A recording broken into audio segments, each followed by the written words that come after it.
Keriako Tobiko's reign as the Environment Cabinet Secretary began at a time the effects of deforestation has reached its apex.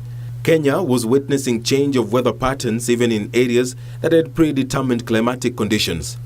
Drought was taking toll in areas that were once considered the country's green belt zones, while floods were wreaking havoc in most parts of the country, with many now appreciating that Kenya has reached a tipping point.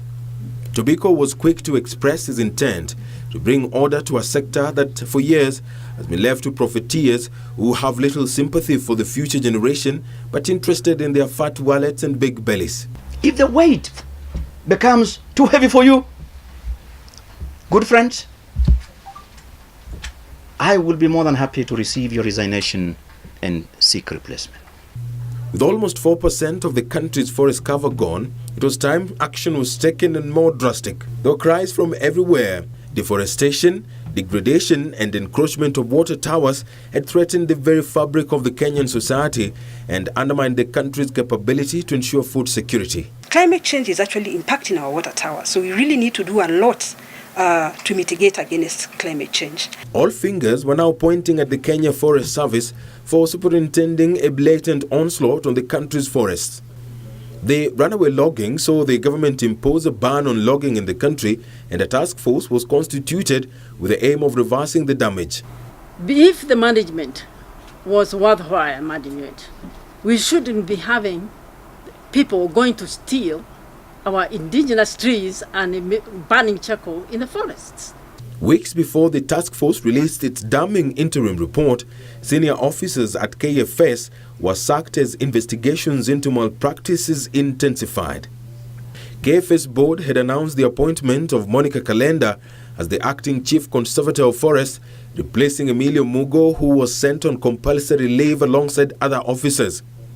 The preliminary report issued to Environment Cabinet Secretary Keriako Tobiko would instead call for an overhaul of the KFS board as well as officers within the service.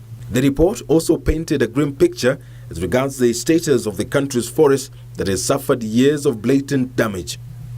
The report highlights how corrupt elements collude with loggers to rob from the government of revenue generated from sale of trees. We are standing at at Plantation 10A, where it was allocated to some sawmillers, but during the process they raised some complaints that what has been allocated and the actual trees on site or on the ground is different. It also brought to light poor governance structures, poor record keeping, no replanting of trees but continuous growing of crops, lack of understanding of the socio, economic and environmental impact of deforestation, and fairness in business dealings among others.